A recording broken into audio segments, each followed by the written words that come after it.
go ahead and get our program started. First off, I'd just like to say how nice it is to see so many familiar faces. I'd like to welcome you to the Lodge in the Desert. I'd like to welcome you to our 2016 Executive Ethics Symposium. How about a round of applause for everyone making it a priority and being there. A couple things that are guaranteed with programs that I'm associated with, and both Ann and Lauren can certainly verify this. One, we will have a lot more people than expected.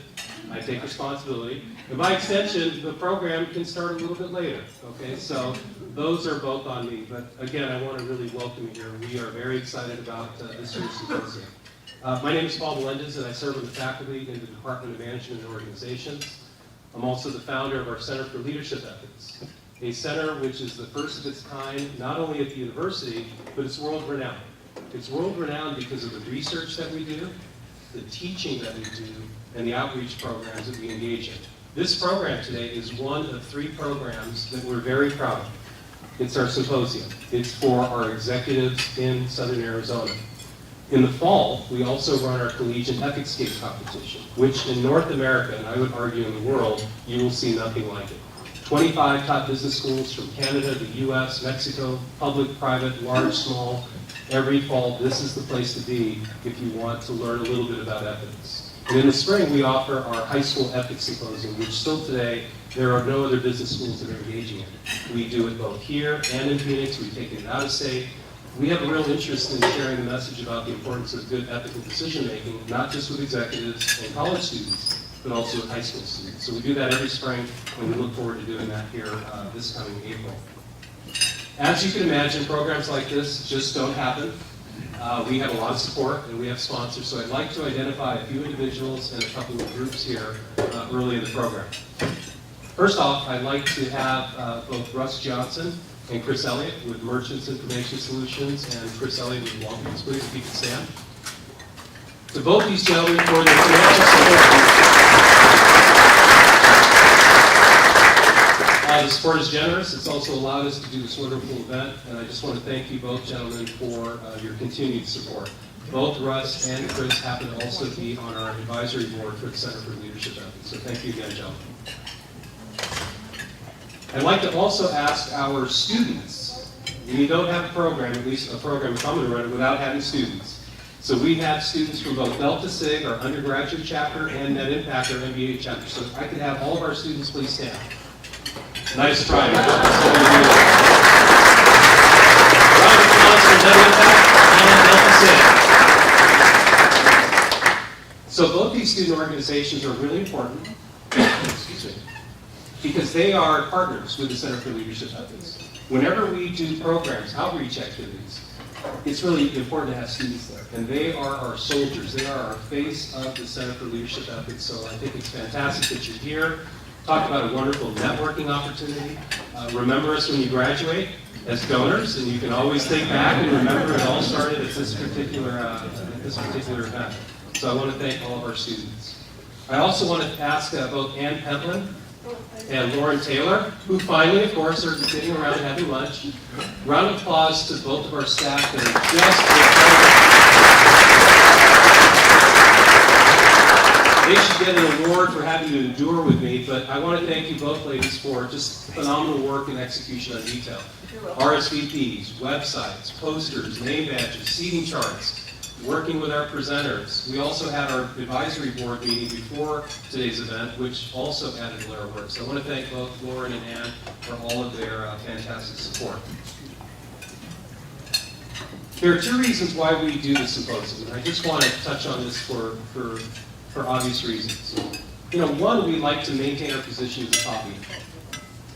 I pride myself and the faculty, Dr. Alex Ellison is here as well, our research director, for trying to bring topics, issues, or trends that are important, that are significant, that have something to do with leadership ethics. Those of you that have been to our programs in years past know that we've had some really polarizing issues. We have raised the very notion of B Corps, benefit corporations, which a few years ago, at that time, had not been passed by the state legislature. Today, they are options, viable options for people who want to have startups that fall under that corporate structure, not without debate. Last year, we had a really interesting discussion about socially responsible investing, SRI, versus the opposite, vice investing. And so we had a wonderful exchange between options that investors have today. Increasingly, people are becoming much more sophisticated in terms of their investment options.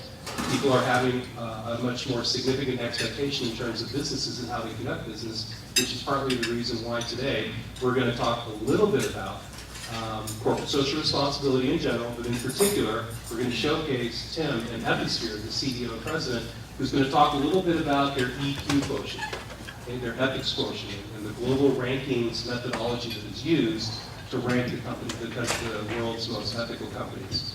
So we do this because we want to kind of maintain that top leadership role. We also do this more importantly, just to say thank you. I am very well aware that all of you that are here today have supported the university, the college, or the center in some way, shape, or form. You do this, I know, because I am the one that asks you oftentimes, and I know my colleagues do as well in our department at our college. You come in as guest speakers. It seems so simple, but you are all very, very, very busy. You have lots of demands. Just to carve out a little time and to share some of your experiences, not only is fantastic for a course, but for students, it's a welcome break from the professors, to have some seasoned professionals come in, and guess what happens every once in a while? They actually reaffirm what we've been talking about. And that's a wonderful moment for me and for others. You also support us through a number of executive education programs that we run at the college. You entrust us with your leaders. And we've done this in a number of locations and different programs, but we take that very seriously. And as you can see, everything that we do in our college is integrated in some way, shape, or form. So I want to thank you all again for entrusting us from an educational standpoint with some of your talented individuals through a myriad of programs that we run through Exec Ed. I also want to thank you for extending our students internships and also hiring them on occasion. This is a plug for the students. You should be thanking them, but I want to thank you again. You can see that these are just a few ways that we're very well aware of that you support us at the university, college, and at the center. So I want to say thank you again. Before I get into the format and I introduce our speakers, I'd like to have a little fun for a few moments. Each of you, when you came in, will notice that you have a nice little flyer, right, which kind of gives a little sense of who's going to be talking today. How many of you turned to the back of the page? Oh, we just need it now. Okay, so you have an ethics quiz. So what I'd like to ask you to do, on your own, remember it's an ethics quiz, is to answer these 5 questions. Okay, so just take a few moments. I'm not going to give you 5 minutes, I'm going to give you a few moments. These are not short answers, these are true, false, multiple choice. So look them over for a few moments, and then let's have a little discussion about some of the answers that you come up with.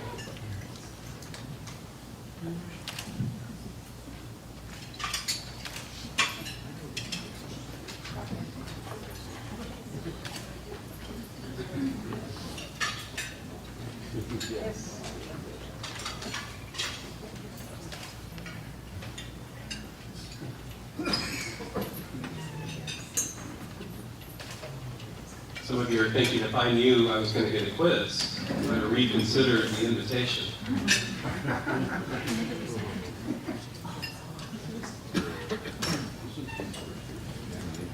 Some of my students in here are saying, I'm familiar with some of these questions. I've seen these types of questions before. All right, let's go ahead and get started. The first question, true or false? Aristotle was an understudy of Plato. How many of you said true? How many of you said false? How many? This is like a voting percentage here, right? Some of you are still hedging. That is true. That is true. He studied in the academy. He spent 20 years there. He was very disappointed when he was not given the opportunity to serve as the heir apparent. Left, went on to tutor this person by the name of Alexander the Great. Started his own academy, the Lyceum, and the rest is history. Anyone that knows anything about philosophy or ethics knows that you simply cannot have a discussion in a class without talking about virtue ethics. Okay? So that is true. Question 2. And this is where we want, there's a gift potentially here. So we have a coded system here. True or false? In 1909, under the Pure Food and Drug Act, there was an attempt to outlaw Coca-Cola because cocaine was an active ingredient. So, who would that person be, Ann?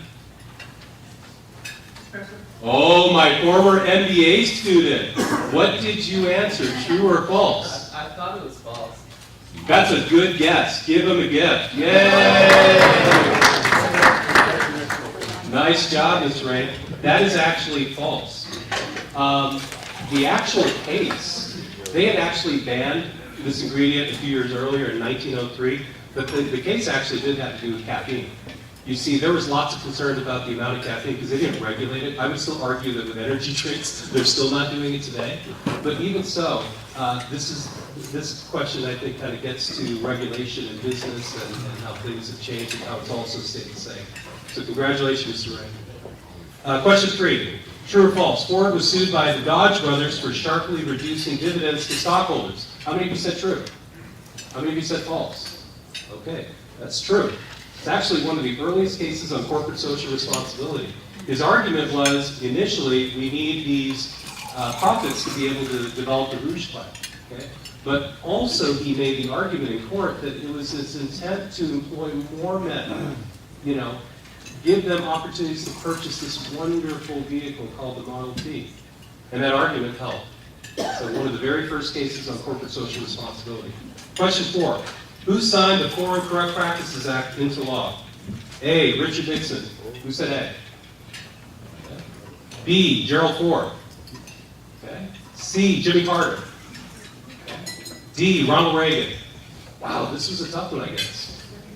1977, the president was? Jimmy Carter. Absolutely. Now, you might find this of interest. There were hundreds of companies that were under investigation. Hundreds of companies. One company, though, in particular, really was the tipping point. It was called Lockheed. You see, what was discovered was between 1950 and 1970, Lockheed had a regular practice of bribing foreign officials. For this plane, where's our colonel, Colonel Sable? The F-104 Starfighter, aka known as the deal of the century. They were using facilitation payments with countries like West Germany, Italy, the Netherlands, Japan, to try to grease the skids for contracts. That was in 1976 when it came out. You see the coincidence? The year later, the Foreign Corrupt Practices Act was passed. They're not the only one. They're not the only one, but they were one of the major ones at the time that were kind of the linchpins. Question 5. Which CEO was involved in an insider trading scandal involving the drug Erbitux? A, Dennis Kozlowski. How many of you answered A? B, Sam Waxel. C, Al Dunlap, a.k.a. Chainsaw Al. D, Bernie Ebbers. A lot of answers there. Correct answer is Sam Waxel. The CEO of M-Clone. Now, very few people remember Waxel, M-Clone, or Erbitux, but let me drop a name on you and then it will all come into sharp relief. Martha Stewart. You remember now? Yeah. So this was a colon cancer drug. This was really hot on the market. They had done some initial trials with the FDA. Well, the news was going to be let out that things were not looking so good for Erbitux. Is that kind of important information for a company whose stock got pumped up on expectations? He let some family and friends know. He had the same broker with Merrill Lynch as Martha Stewart, and the rest is history. In a strange twist of fate, just a few years later, there were questions about the trials and how adequate they were. The drug would eventually be approved. So if you just had a little faith in the market, you could have avoided all this, including prison time. Hey, good job. Round of applause, all of you. You passed ethics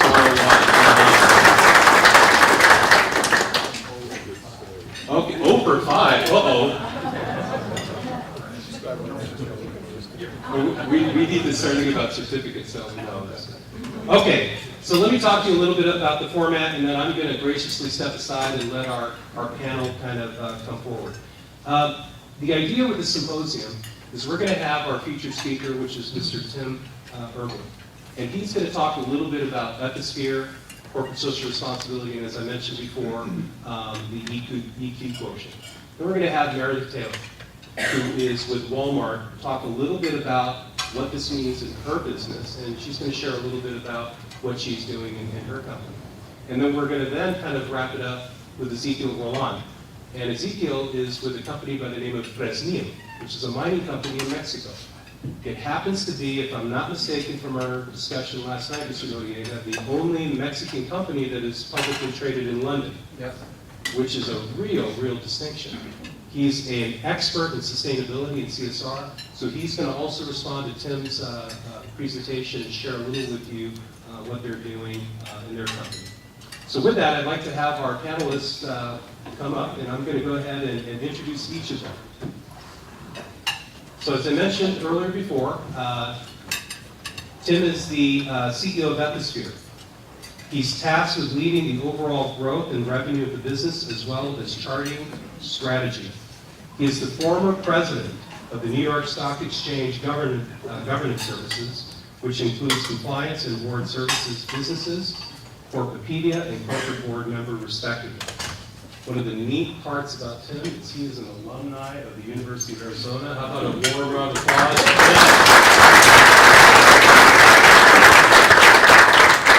him? We also have Meredith Taylor.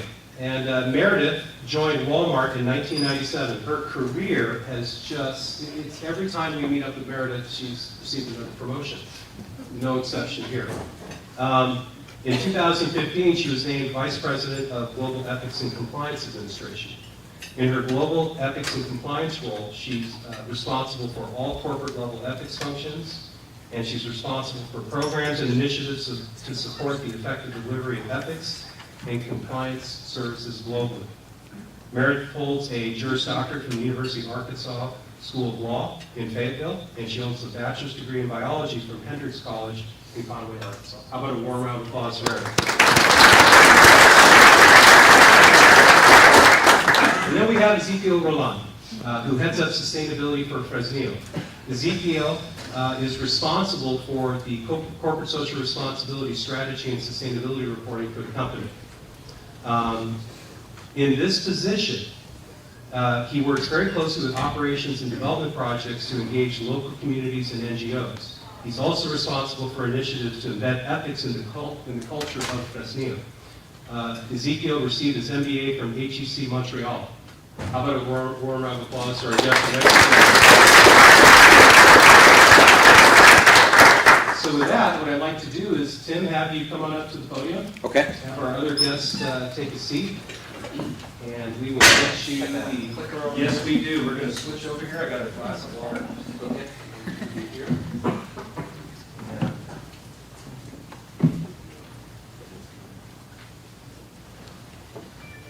All right. Let's see. Oh, perfect.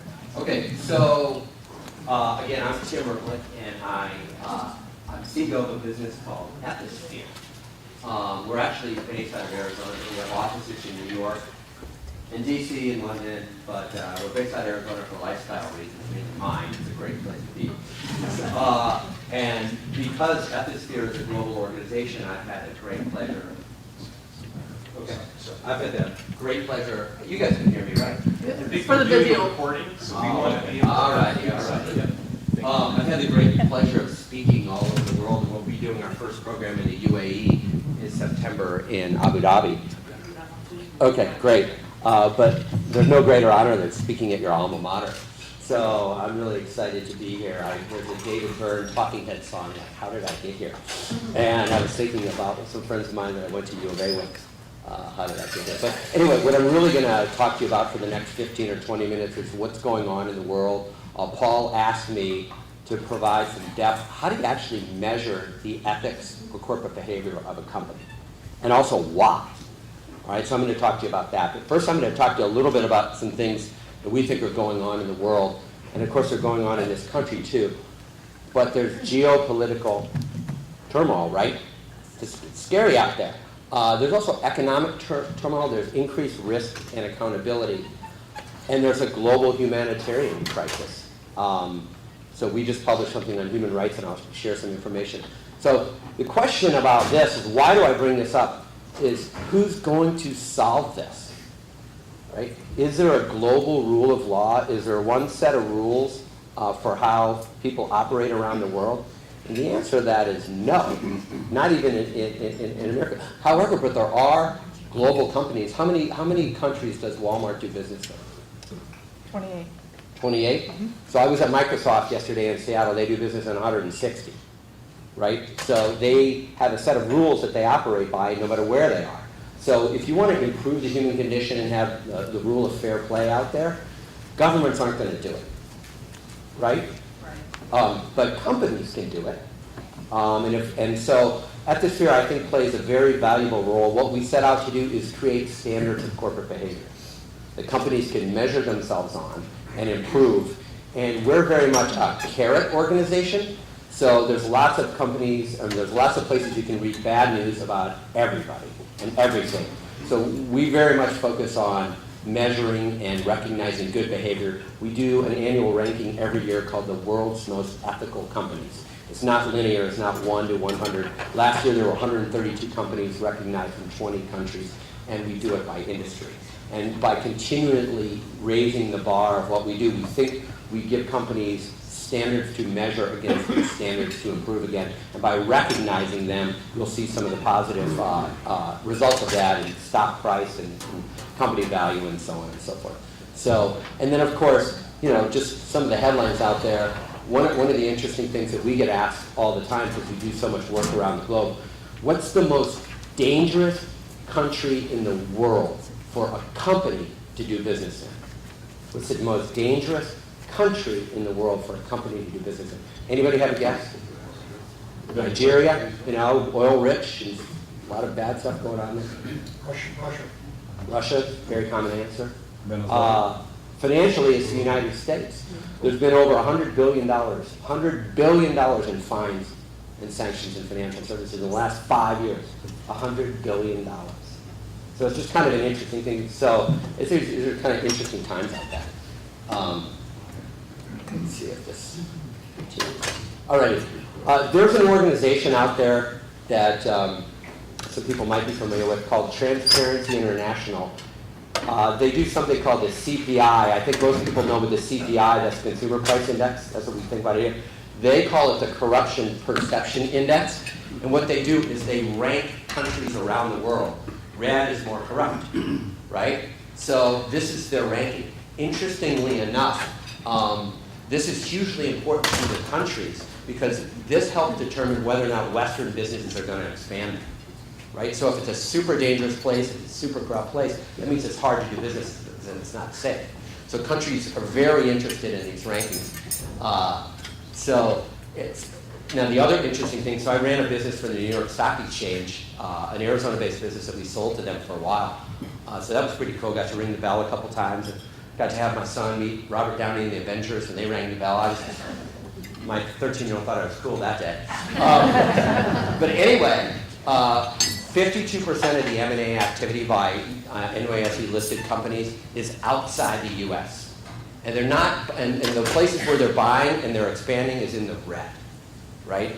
And that means they got to operate in some sort of dangerous places in terms of bribery and fair play and so on and so forth. So this is the world that global organizations are facing, but this is also where they're going.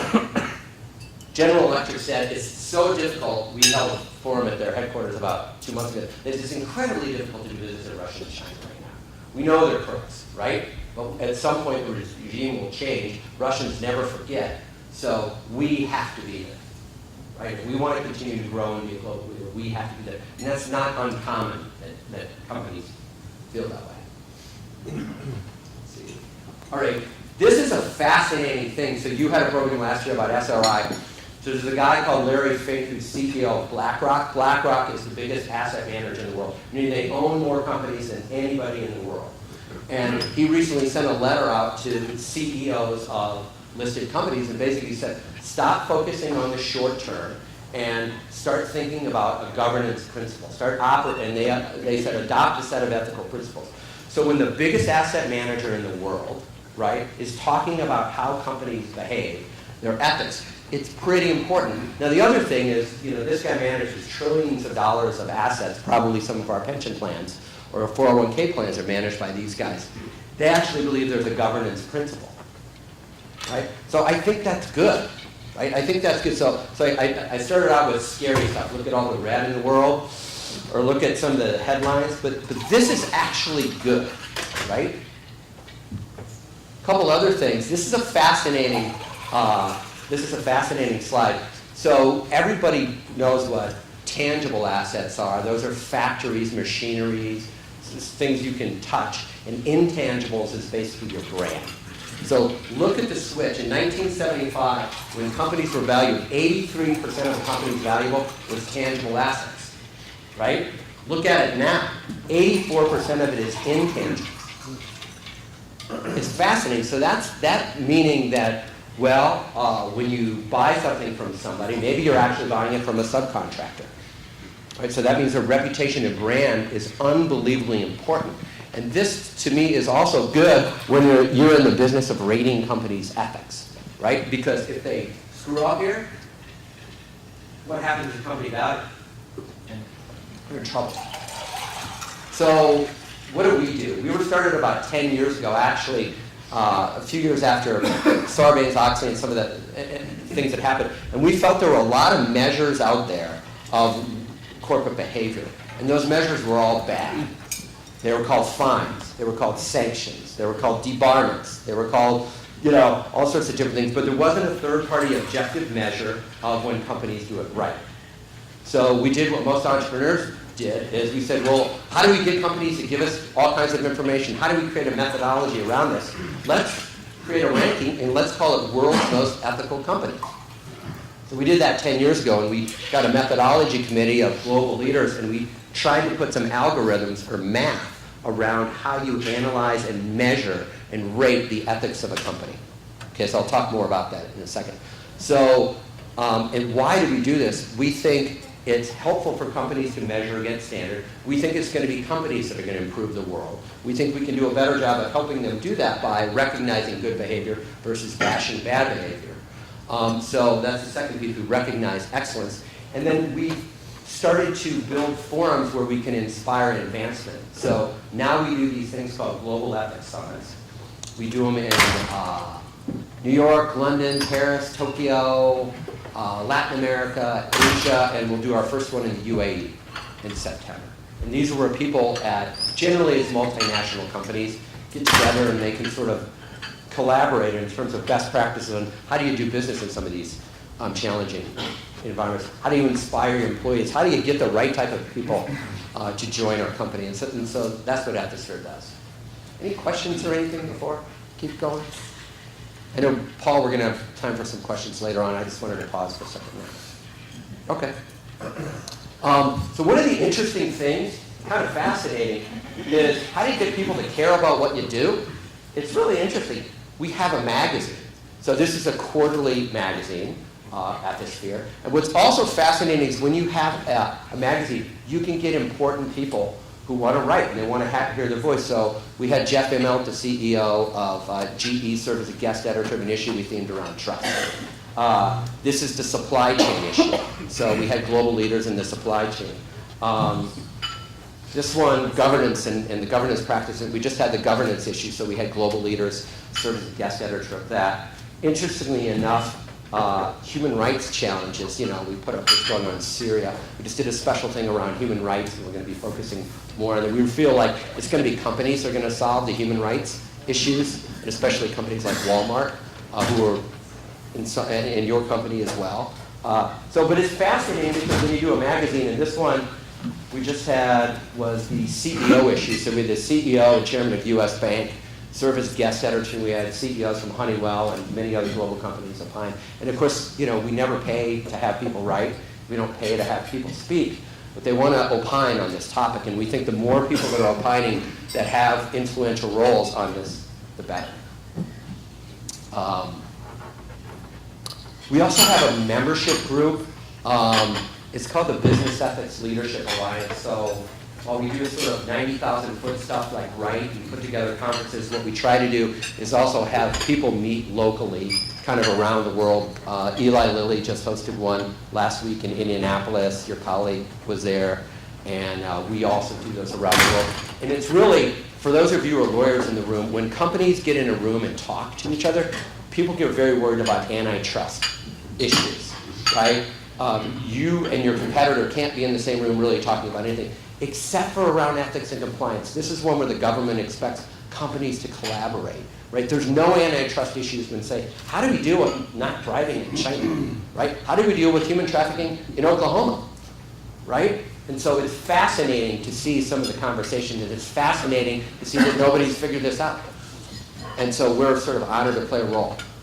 So now I'm going to talk to you a little bit about the ethics quotient.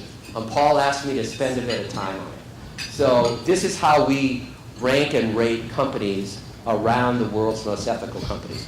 So, and by the way, it changes every year. I'm going to go over here and talk to you. So there's 5 major categories. Ethics and compliance programs, and these really are things like codes of conduct, policies, how you train and communicate, corporate citizenship and responsibility. Ezekiel will know that very well. It's what type of citizen you are, what type of how you are in your community. Culture is incredibly important. It's really, depending on what meal you're talking about, one of the more famous quotes I use all the time is by Peter Drucker. And Peter Drucker said, culture eats strategy for lunch. Sometimes I hear culture eats strategy for breakfast.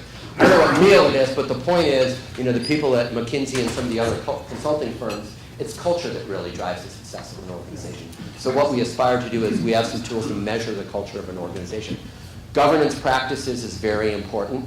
And then also we've been focused on the leadership, reputation, and innovation. For each one of these, we have a set of questions, and companies respond and give us information, and we use external data sources.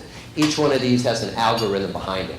And all of that adds up to an ethics quotient score. And the top companies in that particular industry will be awarded world's most ethical companies. Interestingly enough, far more companies go through the process, and the process is a pain because they want a roadmap to improve. So it's not really about winning and losing. When you win, it's easy for us to get CEOs to care about this. Like, what CEO doesn't want to be CEO of a company that's recognized as the world's most ethical company? Which brings me, on a personal note, some fascinating places. I was asked to give a keynote at something Ford put on, and my topic was Trust is the New Black, and I was in between Bill Ford and Steve Wozniak on the program. So, but the reason why we're doing this is because this is incredibly important to the sustainable value of companies, right? So it wasn't because I was interested. It was because the topic of integrity is sort of make or break to companies. So this is how we do it. All right? Let me get to a couple other things. So what happens is, these are some of the companies. Companies give us a ton of data. And lots of companies, especially in challenging industries, want to compare their programs and practices. For those of you who have ever sat on a board, boards always like to see dashboards. They want to know, how do we compare in this particular situation or this particular discipline? So by doing the world's most ethical company process, we have the capability of benchmarking, helping companies. So we get lots and lots of companies in industries that will never win because they're under fines or sanctions or regulatory actions, but they still want to benchmark against the practices of the A students. So, this is just some things like why companies go through the process. This is U.S. Bank.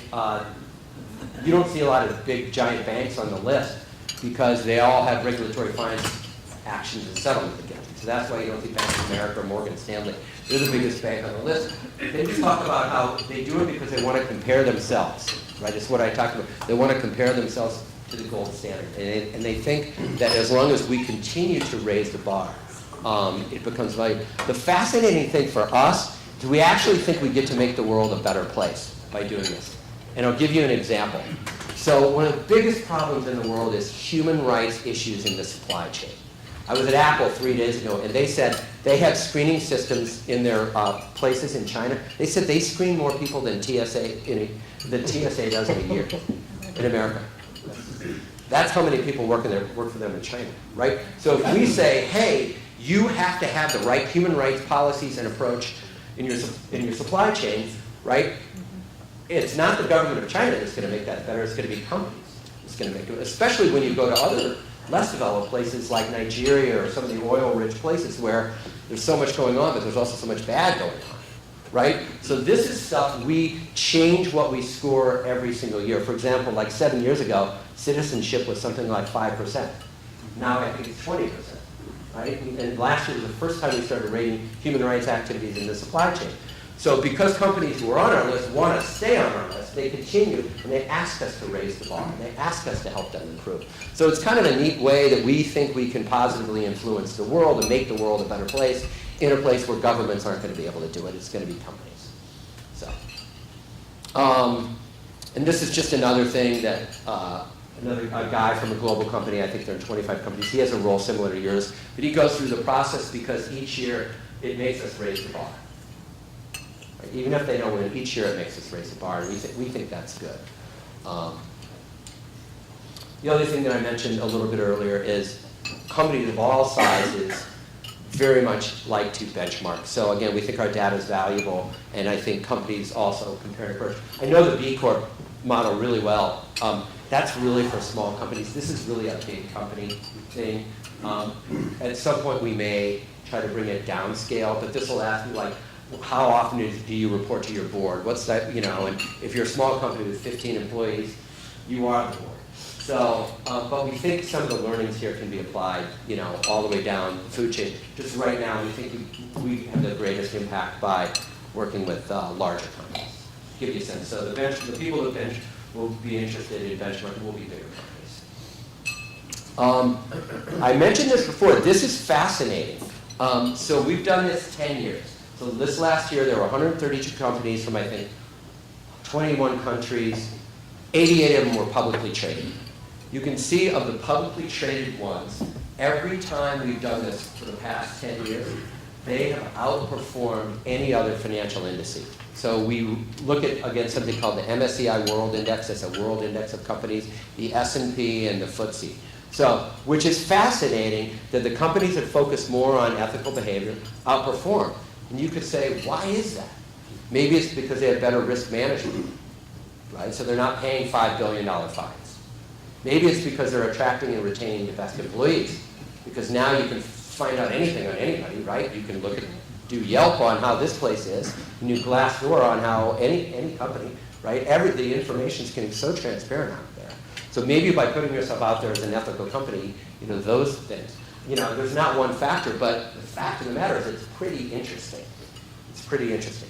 Have you looked at publicly traded versus privately held? And is there one or the other more? It's interesting because it's very hard to value privately held, right? So we have privately held companies on our list, for example, Milliken Corporation. We've been at 10 years. There's only about 8 companies that won it every year. Milliken has. But it's hard to get a sort of public value of them. So our analysis here is of the publicly traded ones. But I think you can infer the answer. You know, again, I would never stand up there and say, buy stock in one of the companies on our list, because there's just so many factors, right? But I think you could infer, for the reasons that we talked about, does it help you attract and retain the best type of employees? Is it a statement that integrity matters to you? Right? You're saying that, like one of the things, Ford Motor is the only automaker on the list, and they put a world's most ethical logo every single one of their offices around the world. So how can you do that when you walk in Ford Motor? Do you see that? And they go, we want all of our supply chain, we want all of our third parties to know that integrity matters to us. So does that help you outperform public or private? Probably, right? Probably. I think it's, you know, it's getting to the place where you can go, you know, there's places in Brooklyn and New York, you can go in and point your iPhone and you can see where that product is sourced. I mean, and people are making buying decisions. You know, they don't want to buy a product that was sourced by child labor. And I think more and more things like this are going to, you know, that's why I think like B Corp is a great corp. You know, it's a statement that companies care about this kind of stuff. This is also just some interesting data points of how do stakeholders are potential customers and potential investors. Can you quantify corporate character and trust into a positive business advantage? And the answer to all of these things is yes. One of the fascinating things for you out of the CSR world is trust is probably the most valuable currency anybody can have. Like, do you trust your kids? Do you trust your business partner? Do you trust the people they're working with? Do you trust you guys? You know, and so 81% or more feel like when people set out goals in CSR reports, it's important that they state them, but it's also important when they say they missed them. That's how you engender trust, is the authenticity of admitting mistakes or admitting that you haven't achieved your goals. And that's a huge area in the CSR thing, is setting, as you know, setting goals, but also companies and your communities trust you more when you say we haven't got there yet. Which is just, it's all common sense, but it's just interesting to see data support. And my last thing is, I mentioned before, I get invited to some amazing places. I spoke at something in London 2 years ago. It was called the Global Law Summit. It was for the 800th anniversary of the Magna Carta. There were 2,200 people there from 105 countries. And sometimes, for those of you here who do public speaking, sometimes you're good and sometimes you're not. You know, you can judge it by how many people want to talk to you afterwards. If you really stunk, some people want to tell you that you weren't any good. But more often than not, if you're good, people want to talk to you. And I had a lot of people lined up to talk to me after this thing. By the way, you can see the little talk I gave about this, and you can see I asked my 10-year-old daughter to refresh for me what the Magna Carta was. So you can see a little video of my daughter explaining the Magna Carta to me. It's kind of cute. But anyway, so after I gave my talk, the first guy that came up to me was a German guy. He was super serious. And he said, the Russians and the Chinese cheat. And it's not fair. And what is Ethisphere going to do about it? I was like, oh, wow. That's heavy. And the next one was a lawyer from a big New York firm. And he said, the Securities and Exchange Commission here is now incentivizing, I'm sure you know all about this, they're incentivizing employees to go directly to the SEC to tell them things about companies. And they're paying huge fines to do that. At the same time, the Department of Justice is saying, you better invest in huge ways that companies can report directly to you, millions of dollars. And that's disconcerting, right? That's, what is our government doing? And more importantly, what is Ethisphere going to do about it? And the third person was the most moving. It was a government official, a lady from Nigeria, who they said, we have more resources than anybody in the world. We can't advance as a society because the people that lead our country are corrupt. And you know what the question she asked me? What is Ethisphere going to do about it? So I live in Phoenix, and I'm not good at sleeping on planes. It's a long flight from London to Phoenix. And so I started thinking about that, and I'm thinking, what Ethisphere can do about it is we can continue to work with companies like yours, and companies like yours, and we can create a community of like-minded companies that believe in standards and are willing to subject themselves to a greater standard. So I felt like Ethisphere didn't have it, but the companies had it. Like the companies had it. So to me, it was very inspiring. So when I go around and work with companies like these guys and others, it's actually inspiring. And by the way, the people at Apple 2 days ago told me it's the same thing. We actually think our standard of behavior will be more important than our products. And if we can take that around the world and make a difference, we really can make the world a better place. So I felt better about that. So Paul, that's really, I know you want to throw it over to Eric. Thank you for taking time and listening to me, and it's great to be back in my alma mater. So, all right.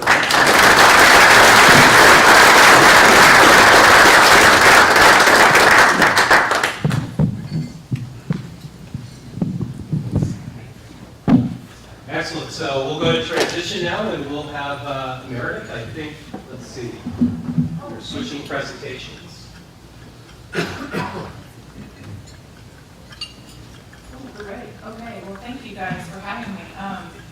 And that was good. And I'm hoping. You sound surprised. No, that's usually what people say to me. Like, wow, that was actually good, Meredith. Oh my God. I set low expectations for people.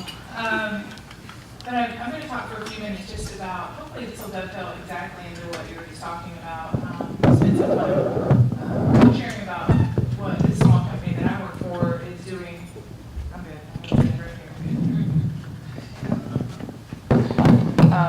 That fits what you just described. So, with that and in fact, look at this. Culture is king. Oh, it's breakfast, huh? And it eats strategy for breakfast. Really, we really say at Walmart, you can't have an ethical culture without setting the expectation from the top down. It's the tone, it's the conversation, it's everything. So this is our way of working at Walmart. It's pretty simple. And the center is our core. The whole reason we exist is to save people money so they can live better. Have you guys ever heard that before? It's on all of our walls. It's our big brand, right? So, but it's important because this is a global sheet of paper. Everybody in the world sees this. Our center purpose, surrounded by our beliefs and our culture. And if you look at the bottom, acting with integrity, it's purposely sat there. Okay, so respect for the individual is the founding belief. Service to our customers, striving for excellence. But acting with integrity is the fourth one, and it is a foundational element for us. So it's purposely put right there, right in the middle with our with purpose of the company, and integrity is key to us. On the outside is some of the operating principles about everyday low prices and different things like that. But you don't get to that until you get through our beliefs. So Sam Waltman, I know you all have heard of Sam as well. This is a quote from him. It's always been central to the way we've worked. He believes firmly and has said many times that it's up to each of us individually. And the way we do it is it's a big compliance company when you look at others, or a compliance and ethics organization when you really compare us to others. But it's really very small.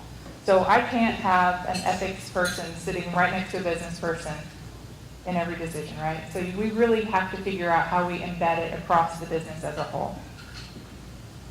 So, Walmart, by the numbers. We're really a very large company. I think the next slide shows the numbers that we have in the 28 different countries. But on a weekly basis, 260 million customers shop with us around the world. Yeah, there it is. It's actually right here. The 28 countries, under 62 different banners. We have an e-commerce operation, which is serving 11 different countries. And we're pushing on $500 billion in net sales. That was last year, so I don't know what will be this year. So it's a really massive organization. This is just a reflection of where around the world we are. The international operation is a very large organization. And if you bump that up against Tim, your Transparency International, you'll see that we're operating in some of the reds as well. So when we go back to culture, you mentioned it as well, Tim, I think it was Microsoft. They have a global expectation. So do we. We have one statement of ethics. It sits around the world. We don't have a different one for Mexico, for instance. We have the same one that we have here in the U.S. But it doesn't mean that everybody's cultures are the same, right? So maybe in another country, in China, for instance, we have several hundred stores in China. Their expectations of what a good ethical culture looks like might be different than what it would be in Central America, for instance. So the way you have to work around that, right, is with policies and a good compliance and ethics program. So really, what we do is we not just have the policies, but the processes and the systems to follow up. So really we do a training. You have to assess the risks.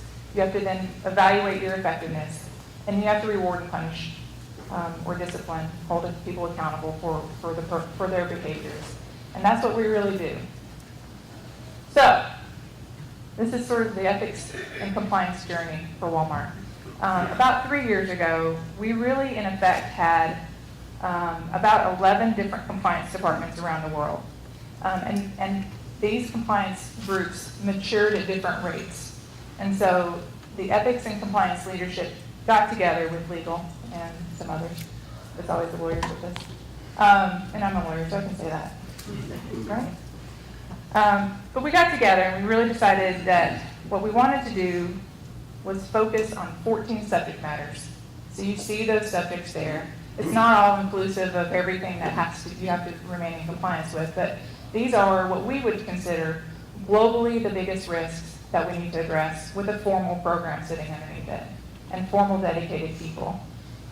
And then ethics, I mentioned we have a global statement of ethics, various reporting mechanisms that Cindy mentioned. They're very robust, can be anonymous, and always acted on. So we'll spend a little more time in a few minutes on one of those tiles, which is called responsible sourcing, and it ties perfectly into what we were talking about on corporate social responsibility. So really this slide is just the overarching approach on how we approach compliance and ethics for Walmart. So it is a globally consistent expectation, but it's locally relevant, reflecting the culture, so the training might look different. The way you roll it out might be different based on the culture. The words you use might be slightly different based on the culture, because the word ethics actually doesn't translate in China. So we use the word integrity. So, you actually have to be in the countries and talk to the people and understand. And the other fun part about a global company is when you say, okay, so now you know China, they want the word integrity. And so you say, okay, some countries, you might give a direction and have a policy that says one thing and they interpret it slightly different to say, well, actually, they say, no, don't do that, so that means go do that. So, it's a really nuanced global approach to this entire program. And I mentioned it's really integrated into everyday behaviors and expectations, and then it's business driven. So I don't sit at the table making business decisions. I sit at the table with a framework on how to make good business decisions. All right, so technology. I mentioned the various maturities of our organization in the past, and so what we've really done in the last 3 years is make a very big investment in technology to gather information, gather data, and be able to analyze it, and really have a thoughtful approach to doing a risk assessment and understanding where your risks are, what controls you need, and when they're working and not working. So I'll give you a real life example in the US. And actually Paul mentioned that I get drafted into new jobs here and there, so the job description he described for you was one that I have now left, and I've moved into a true compliance role. So I'm going to share with you what my team actually does. So in the US, we have continuous improvement assessments. So we mentioned you set a baseline, you set your expectations, you understand what the risks are, and then you say, okay, for alcohol, for instance, we don't want to sell to underage minors in the US. So you develop a program around preventing that, preventing access, preventing sales, blocking it at the register, different things like that. And then I have a field team that goes out and does assessments, because you want to understand if it really works. And so if it isn't working, they're going to mitigate it on the spot. They capture, did they observe it working, or did they not observe it working? If it wasn't observed, they mitigate. They train, they reset expectations. If it's a significant, really big issue, they're going to alert us at the home office immediately.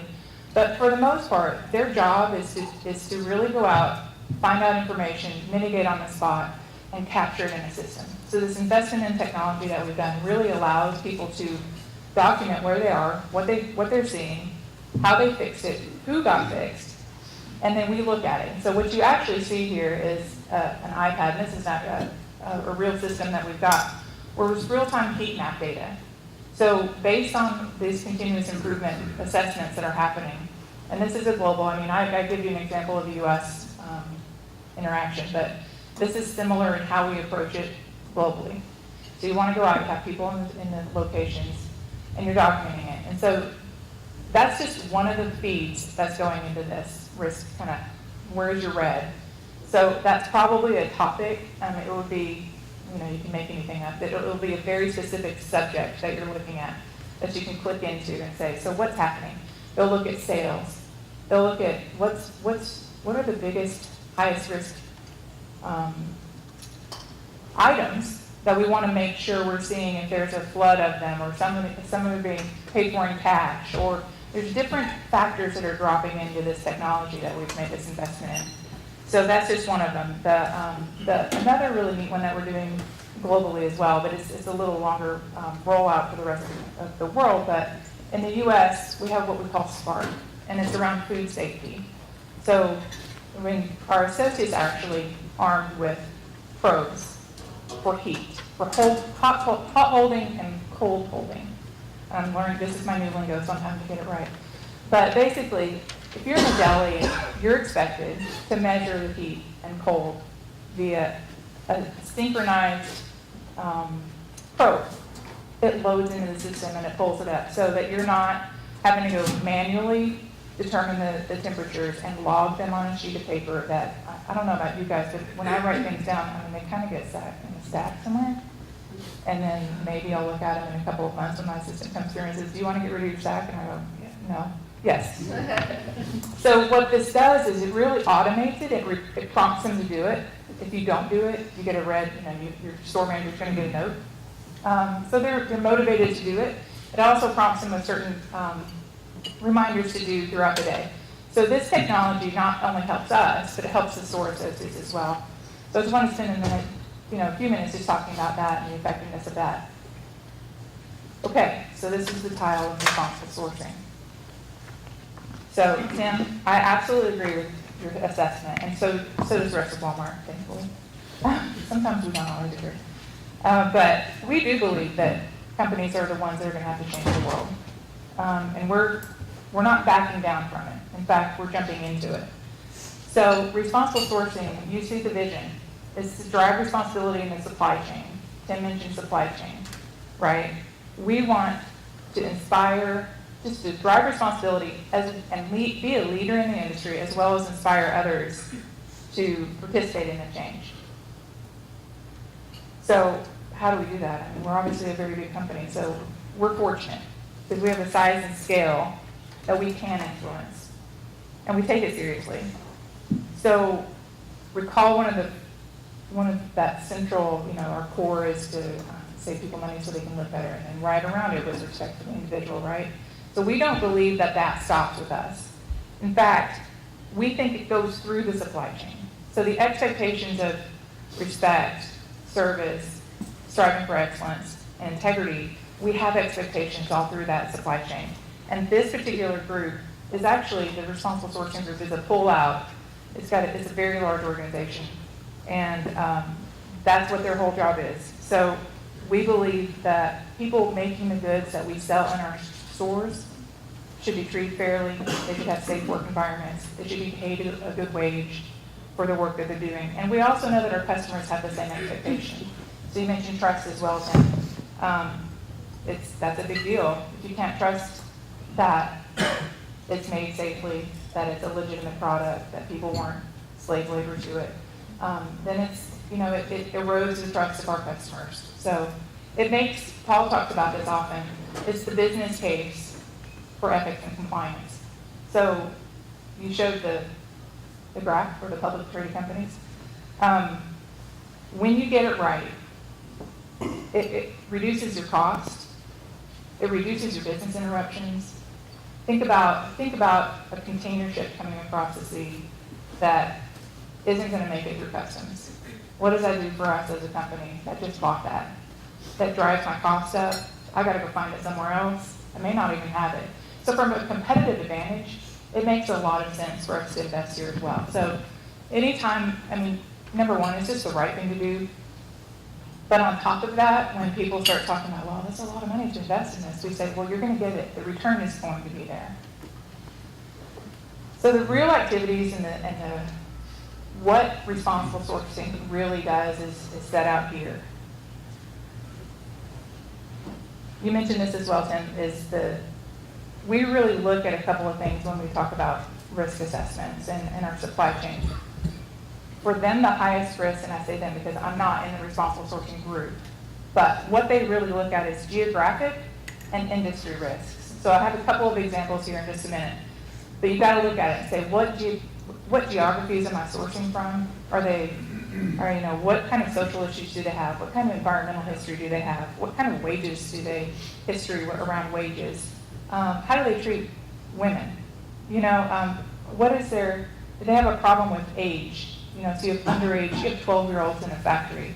So you look at it from a geographic region and you understand how you've got to set out. There's one of those, the monitor compliance, the very first one. where you set the standards and you do audits and investigations.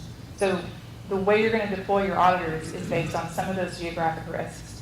The same is true for industries. So there are certain industries that are just higher risk for us. And I'll get into those in just a minute. But we don't do this alone. We really do have, and it may not be on this particular slide, but we collaborate. So we're not going to be able to do it all by ourselves. So we actually collaborate with a lot of other companies. So Bangladesh. You've probably heard about the Bangladesh fires that happened in 2013. There were a couple of very large fires, and what that drove us to do was become a founding member of this Alliance for Bangladesh Worker Safety. And so I'll just share a story with you. One of the things that you can see what the outcome has been. We're in year 3 of a 5-year commitment to be in this coalition with others. But they go in and they survey. So this is just a real, when somebody told me this a couple weeks ago, I was like, it's amazing to me. They do surveys of what in certain factories, you'll go in and survey the workers. And one of the basic questions would be, what do you do in a fire?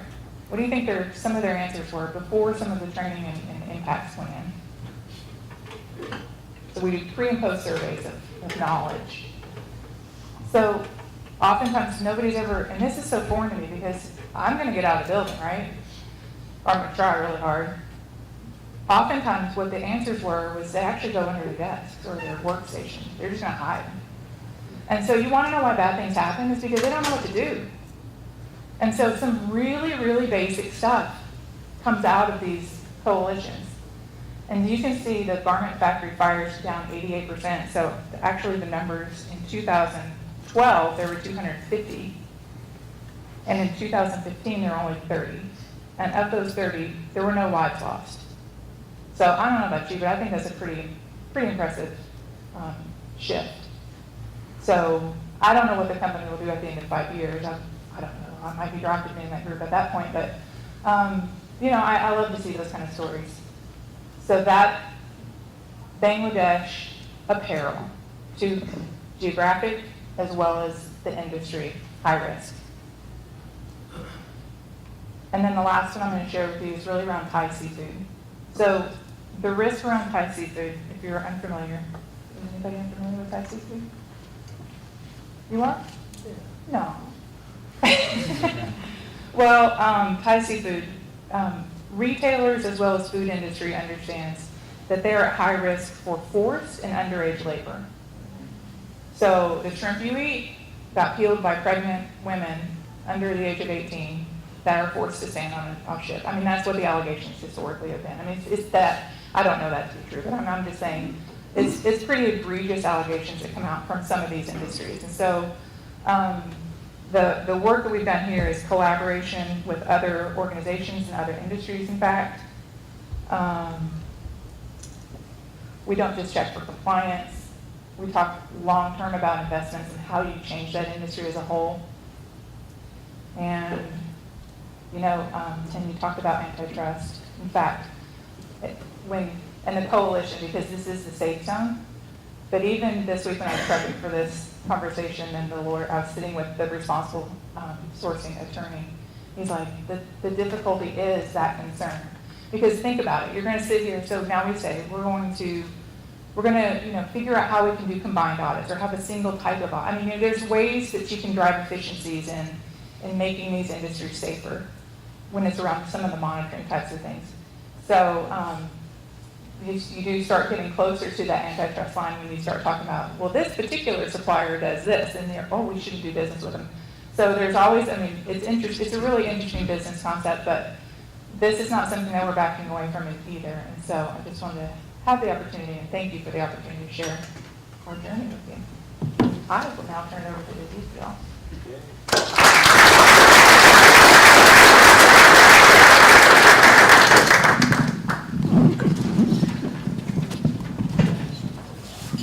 Thank you, Meredith.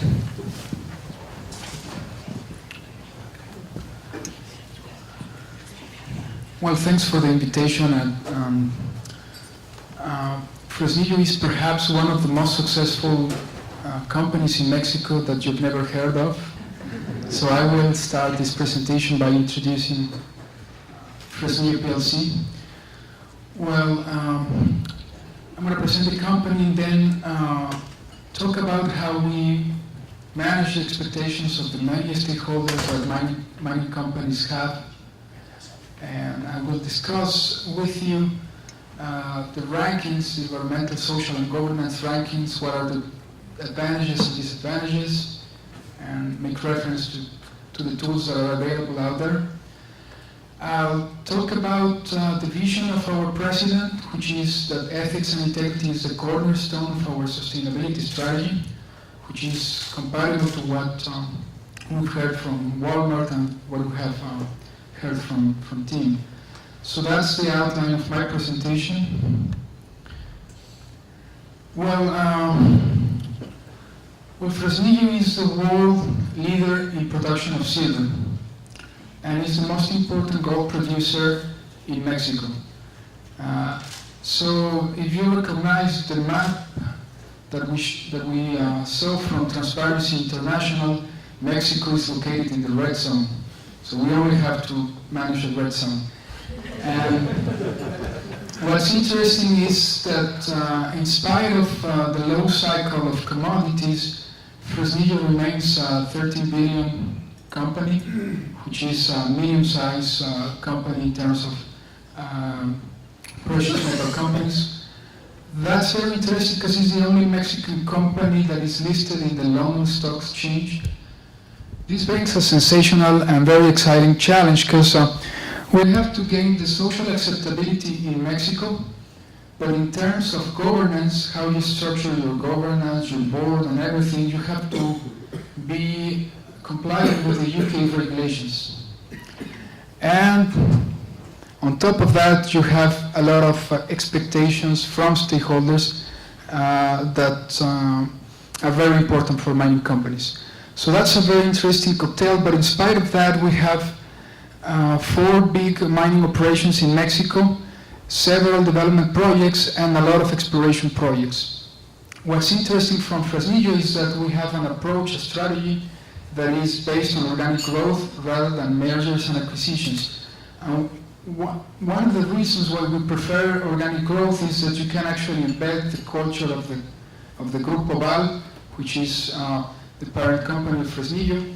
You can embed the culture in those operations. And merger and acquisitions, it is always tricky to put the right culture that you would like to have. So I agree with them that culture, it's a strategy for breakfast.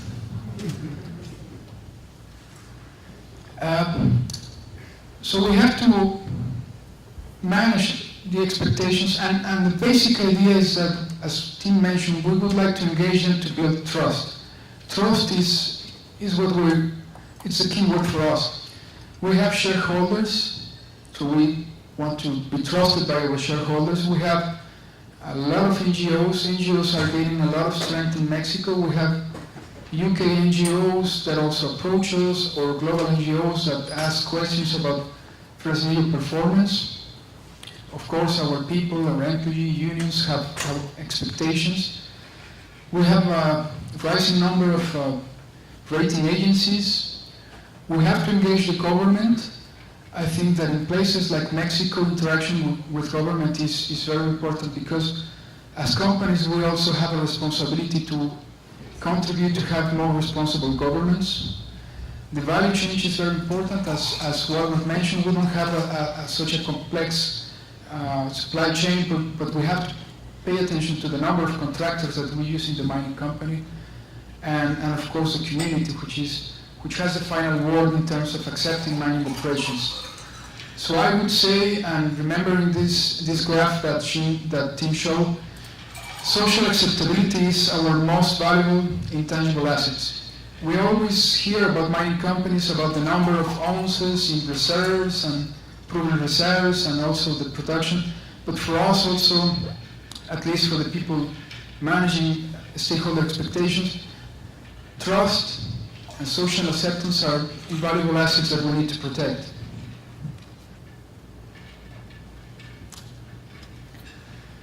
So when it comes to managing these expectations, it's always very valuable to use rankings and evaluations in order to show your stakeholders that you're on the right path. And among the things that you can take advantage of rankings is that you can identify your strengths and weaknesses. Perhaps the first time that you try to participate in a ranking, you don't get the gold medal. But it's the first time that you do it, then you start identifying, well, this is something that I don't have, and then you try to identify which companies have developed that. So this identification of your weak points and your strengths is very important for your sustainability strategy. Then it comes benchmarking your performance across your peers and your sectors. For us mining companies, it's very important to differentiate from other companies, other mining companies. So nowadays a lot of people take particular attention on which mining company is more socially accepted than the other. So that plays a key role nowadays for mining industry. It offers an independent point of view because we could have a lot of people preparing very nice reports or brochures that tells how marvelous we could be, but it always takes someone else with an independent point of view that review your performance and gives you a score, and that's very valuable for your stakeholders. And of course, if you do the homework and then you are at the top of the rankings, then you can build your reputation. But those are the advantages that Fresnillo sees when we participate in this kind of rankings. However, nowadays there are too many rankings. So the companies must choose strategically what rankings we would like to participate and what are the rankings or evaluations that we prefer not to participate. Because if you try to respond to all available questionnaires, then your job description as a sustainability manager will be just one line, responding questionnaires. And nobody wants to get that as a job description, right? So we have to strike a balance between responding these questionnaires and implementing initiatives. So a very important decision is where to participate and what are those that you could actually say no or put that to a future year.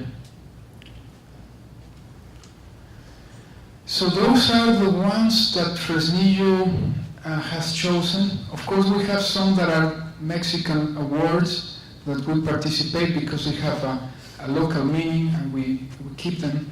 But those are the international, and I'm going to discuss what are the advantages and disadvantages of those. Euronext is well, it runs several stock exchanges around the world, and Vigeo is perhaps one of the most recognized rating agencies in sustainability. So we participated responding to this questionnaire, and we were very happy because in 2015 we were among the 70 most advanced companies in sustainability in emerging markets. But what is the issue? The issue is that it was the first time that this ranking appeared, but it only lasted 1 year.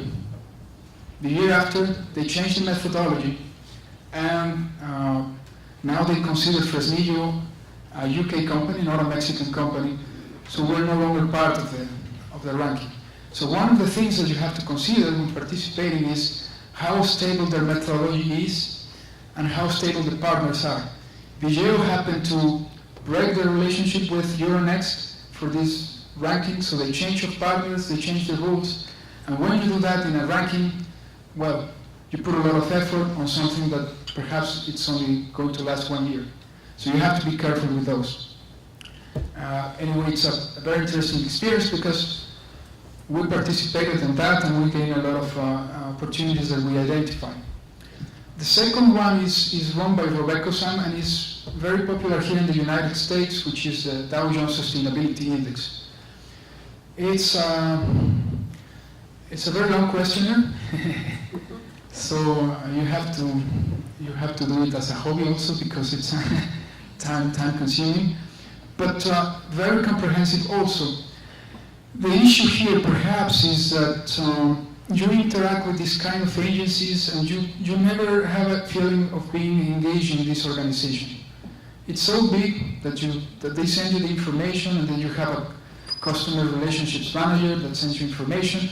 So it's very transactional, and you never have the feeling of learning something from the interaction with these people. But it's very important, and we participate there because it's very comprehensive. But the disadvantage is that it doesn't have a human face, if you allow the expression. So the second one is perhaps the newest that we have is Ethics Fair.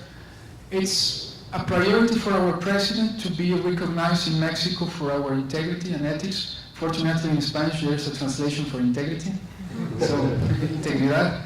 So that's a priority of our president. So we were looking for which would be the best evaluation that we could participate that would allow us to identify opportunities and perhaps, if we do the homework, later on being recognized. And we found that this fair team very, very interesting. It happened to run also a network of companies sharing practices. So it's great because it has a human face also, the interaction of learning from other companies that the Dow Jones Sustainability Index doesn't have. So that's a tremendous opportunity for us, but it's the first time that we're going to participate, so wish us luck.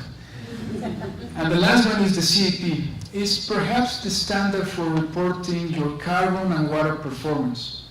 It's very important because if you respond to those, you manage to avoid some frequent calls from investors or rating agencies that would like to know what is your risk management strategy. So sometimes by answering these very specific questionnaires, your stakeholders out there have sufficient information to judge your performance or assess your commitment. So that avoids also an increased load of attention to talk to people from NGOs. So it's also an advantage. It's too big, the CDP, so it's always a little bit difficult to have or to maintain this networking in such big networks. But it's very well positioned in terms of water and climate change. Fortunately, we are the fourth best company in terms of transparency in speaking Spanish countries in Latin America. So that's very good for us also to be recognized for being transparent. Now, being evaluated is great, but if you want to obtain something between the evaluations and if you want to improve your performance, then you have to implement sound programs to do it. So we implemented one program. The first thing that we did was to establish a target. It's very difficult to go on an ethics and integrity program if you don't start up by saying, well, what would like to get from all this? So as Walmart did, we prepared our aspirational statement for ethics, which is, as one of the leading precious metal companies, we aspire to have a well-established ethics culture within Fresnillo PLC, demonstrated by our behaviors and actions. And if we want to have this recognition because of our behaviors and actions, then we need to look at the right mechanisms to measure this and to have an independent assessment of all this. So one of the things that we did was we want to embed ethics and integrity in the culture.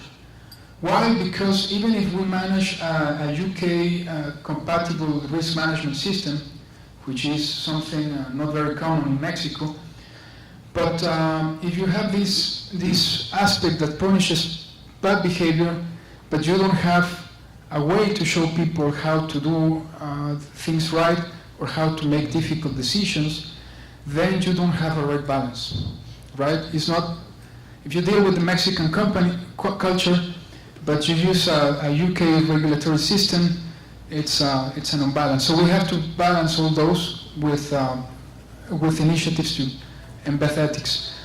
So we did an ethics and integrity risk assessment, which consisted on finding out what's the difference between what senior executives expected and what the people on the trenches realized was our actual behavior. So we identify a gap, and from that gap, we design a moral compass. And the moral compass is in Spanish there, because we're 100% Mexican, even if the rating agencies think that we are from the UK. my accent looks very Mexican, so this moral compass is very useful because we have a lot of people that face ethical dilemmas and they don't actually know how to proceed. It may sound easy for us that we are interested on ethics, but a lot of people, especially in the mining industry, when they have to take or make decisions that is a balance between productivity and safety, those are very challenging decisions. And we need to train the people to make those decisions. So this training was how to live with integrity for the people with key responsibilities. Every supervisor and the executives got this training. We prepared some employee workshops where we show exactly what the company was expecting from everybody and also showed how to use the moral compass. And then we started a communication campaign. Of course, we mining companies are not very good or creative doing communication, but that's an area of opportunity for us. And perhaps the most important asset that we had was the tone and authenticity from the top. So that was one of our most important assets for this project. What we want to do next is to continue working, but this time with the help of the center run by the University of Arizona. We are preparing a very interesting project to continue embedding ethics and integrity, because our president is expecting us to be a company that differentiates on ethics. So that's my point of view of this, and I appreciate the invitation. Thanks.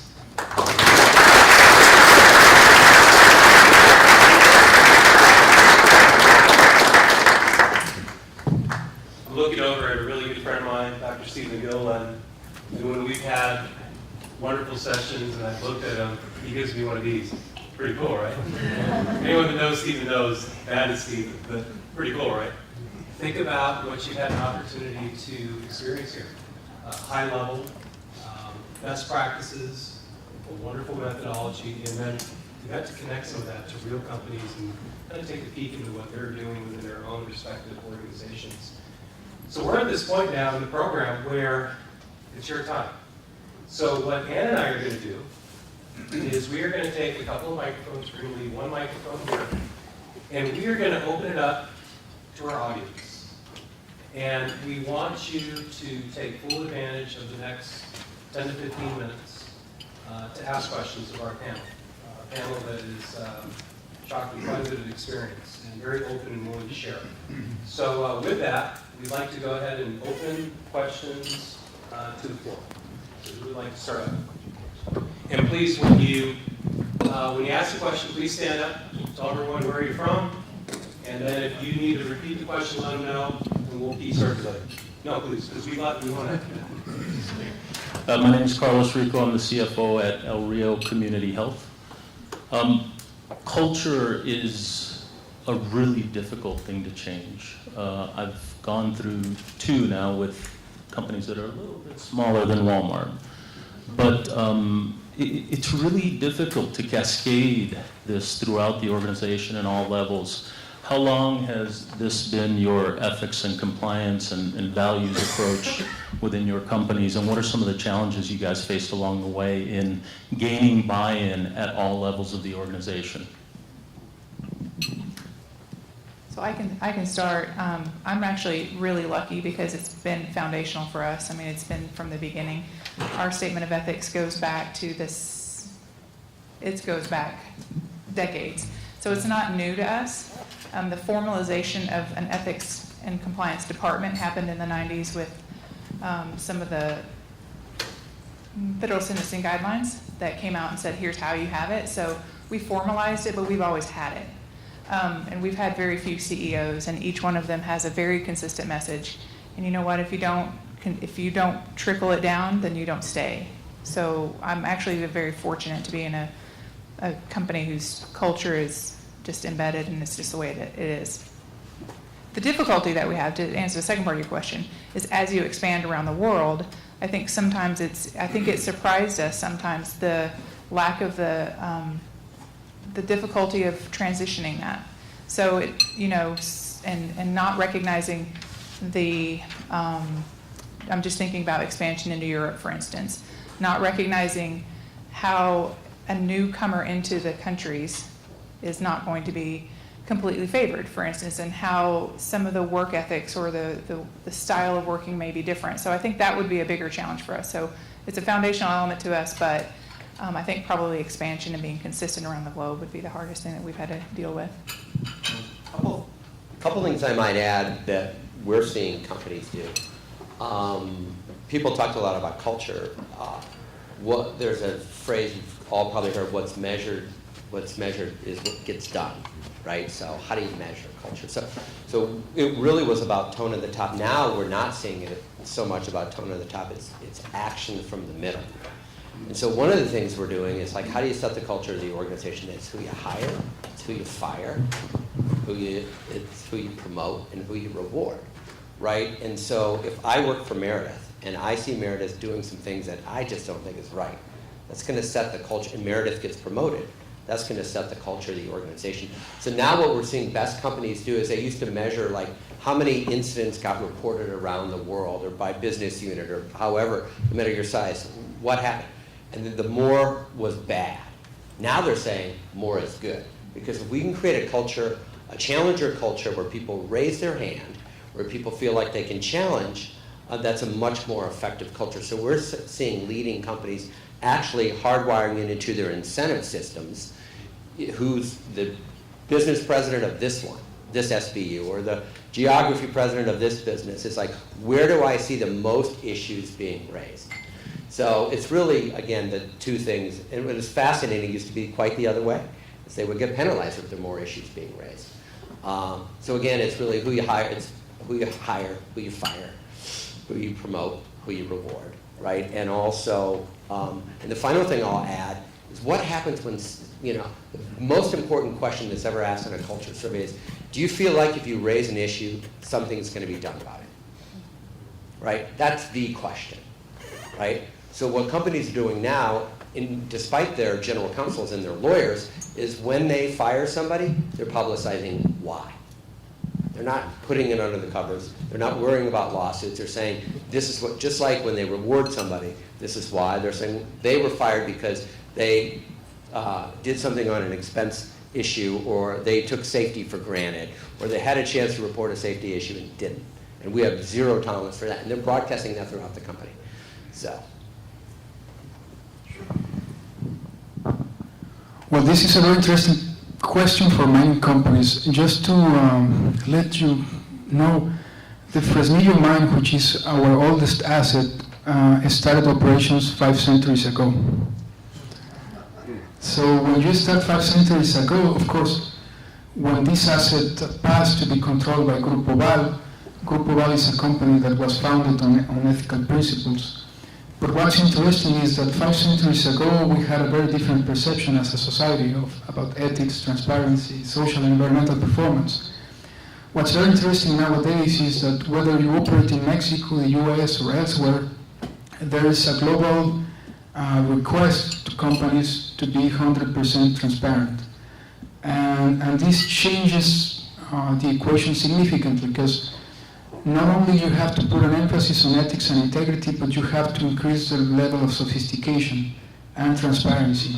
So I think that those trends are actually making companies being more sophisticated in the approach to ethics. Other questions? Yes.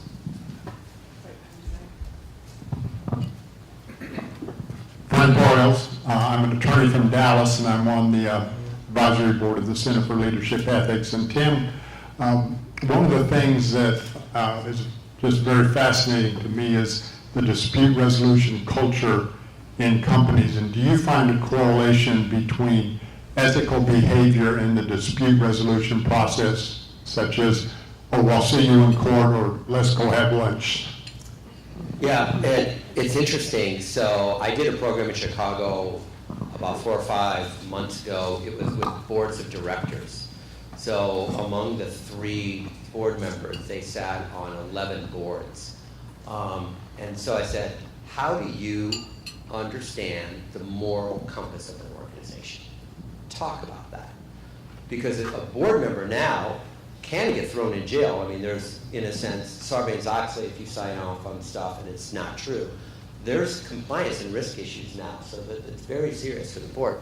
And so one of the things, metrics that they look at is not only sort of number of suits around the world, but they look at the language within the suits. In other words, is my company being arrogant in the way they're treating people?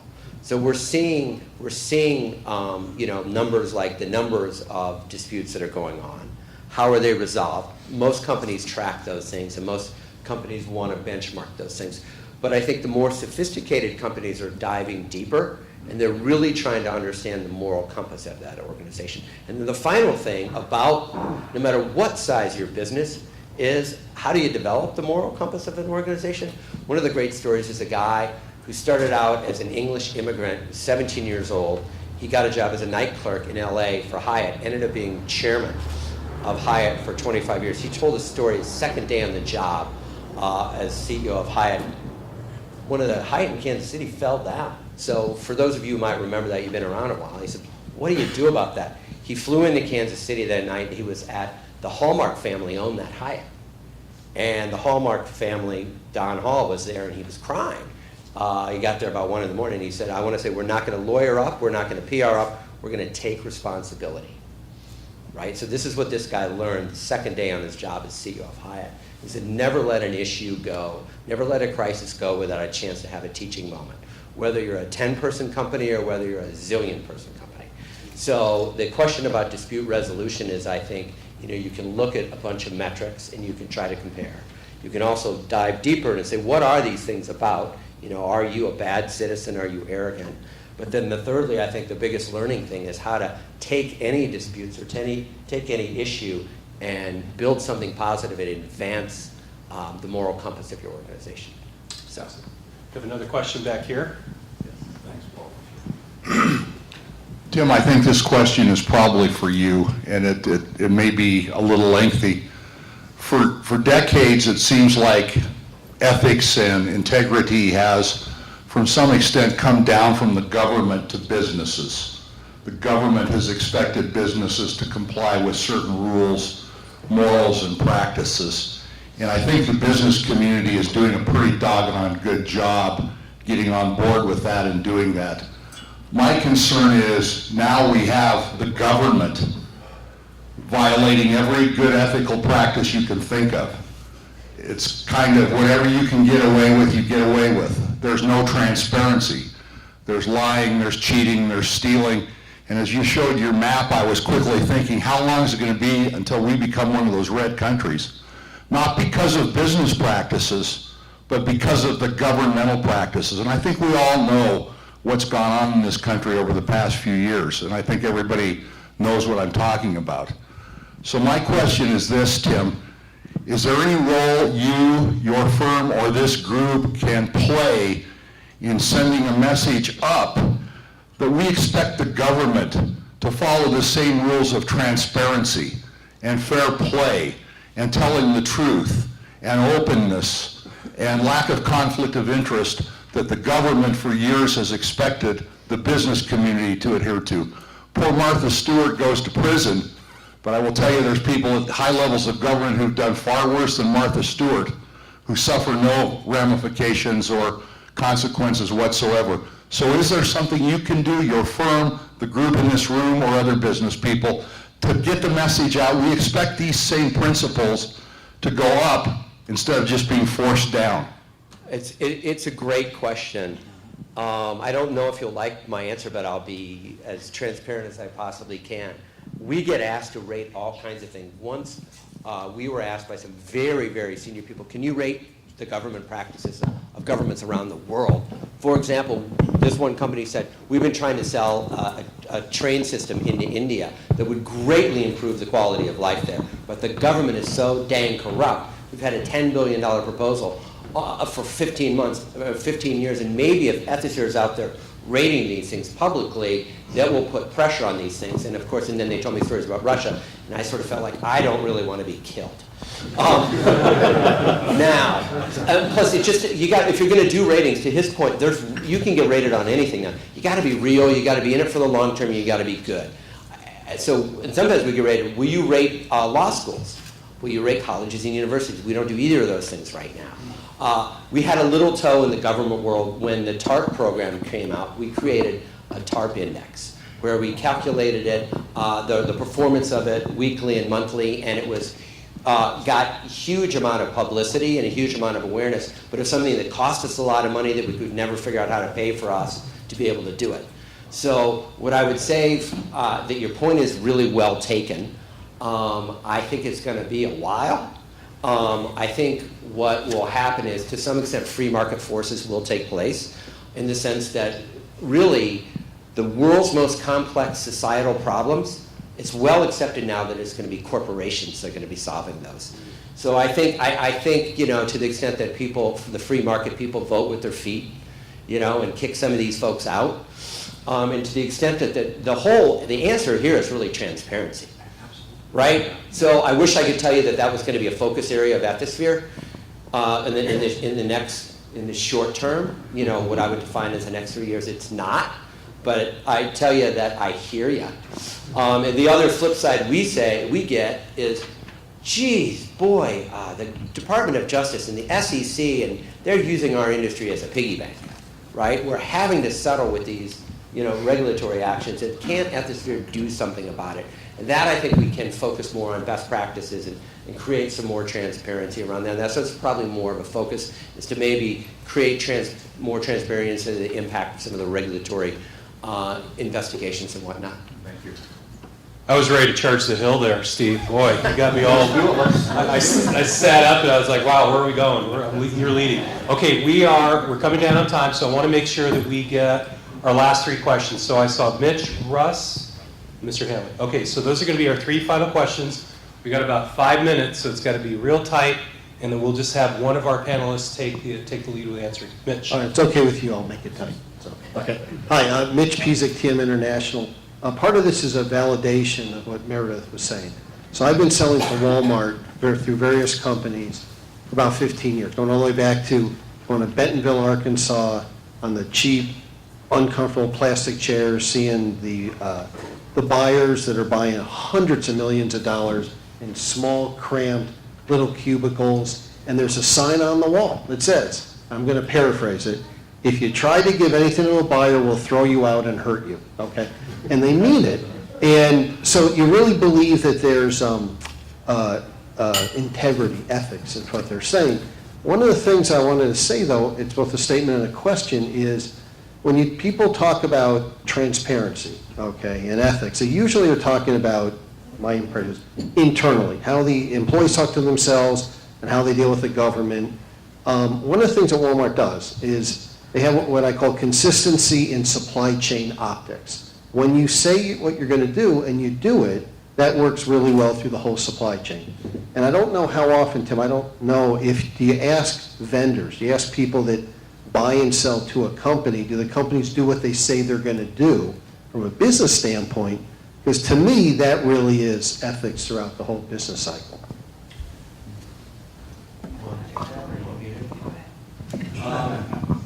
It's another really good question. We've developed this thing called the SRQ, or Supply Chain Risk Quotient, and we are asking companies to give us more information based around this. I think it's a tremendously good question. I don't think we are nearly as built out as we should be. And, you know, companies like Walmart, and all of this, by the way, if it isn't good business for companies to do it, we're not asking to do it. The reason why they're doing the things they're doing around ethics and integrity, and they're doing the things around socially responsible, because it's smart business.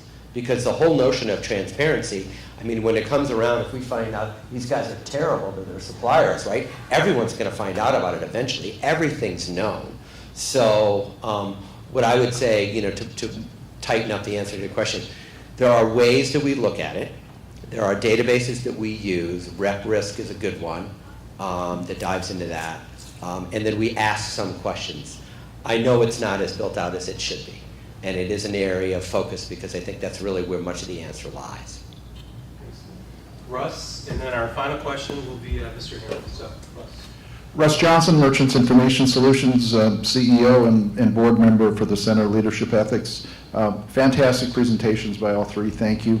My question is similar in terms of examples of organizations that have followed their ethics and integrity compass, where they've actually made a decision to exit or retreat from a country or a market after they found they weren't, that location, that geographic area was not in sync with what they espoused as far as an organization.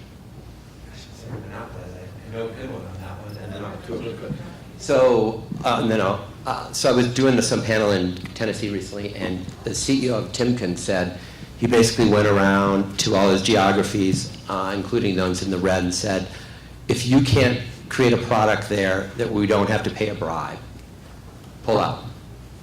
And so they did that, and they pulled out of several countries, but they also found the fastest growing countries were those where they forced the managers to innovate. And they said our product was so good and advances society so much that it had to be bought at the right price. So I thought that was a really good example of A, pulling out, but also creating, more importantly, spurring innovation. And that was Timken. The only thing I'll say, I probably can't get very specific. Understand. Yeah. Is that I know that we look a lot into different countries, and it's always a question of can we do it legally? Can we get into this country and not have to pay the bribes? And I know of countries that we've left after much exploration. And our final question. Well, again, thank you for a great symposium and presentation. I'm Mike Hanley, President of Bank of Tucson.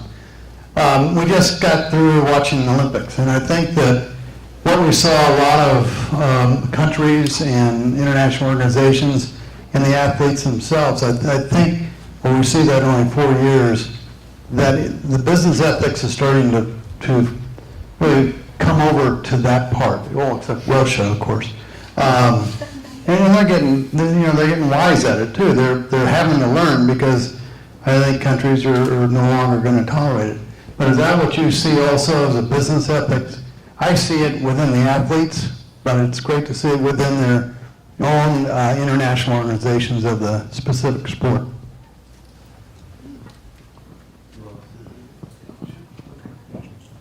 Sometimes I can't believe some of the meetings I'm in. I was in a meeting in New York about a year ago by some people. One of the guys on our board was a co-founder of Transparency International. It was a group that was looking at standards in soccer, and there were people from senior people from Interpol, there were senior people from anti-doping, there were senior people from an amazing amount of countries around the world, and they were asking us, could we create a recipe of standards? Because they're also concerned of the economics, that the McDonald's and the Pepsis and the Walmarts and things like that are going to pull out of these things. But the notion of how deep bribery and corruption goes in something like football, soccer, around the world is astonishing. It's truly astonishing. So, just in that little sort of litmus test of that industry, it's pretty interesting that they're asking us to come to the table, and we've seen them now start to show up, and they're seeing them now to get third parties to look at them. And so I think everything you said is true, and I think it's only going to continue. And again, it's driven by economics, like the people in Mexico who own the club there. If you find out that all the players and the employee and the referees are getting bribed, and the match is fixed, you're going to stop showing up, right? So the economics are going to drive that. I don't know. You live in do you have anything to add on that?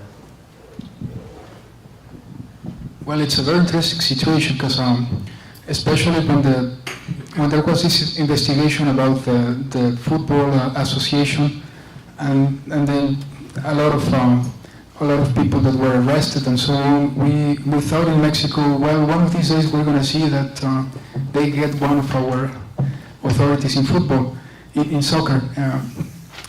But it didn't happen. It didn't happen, and one of the things that we should also say about emerging countries is that you are going to have some countries working on the right direction, and perhaps some others at a slow speed. For instance, Mexico has just the civil society in Mexico has just pushed the authorities to change regulations on how people in the public service, they must declare their assets and interests. So that was a general movement of the society to make government change the way it operates. So each story in each emerging country is going to be very different, and that's very challenging. That's why you have to look at those countries from a different perspective. And even if they are all shown in red, companies must do the homework and understand what are the specific challenges. You cannot classify or put them in the same basket. Very good.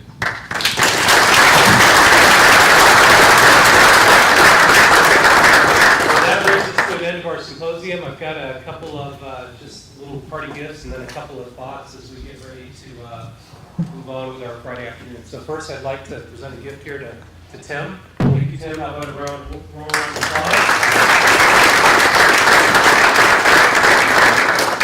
To Meredith.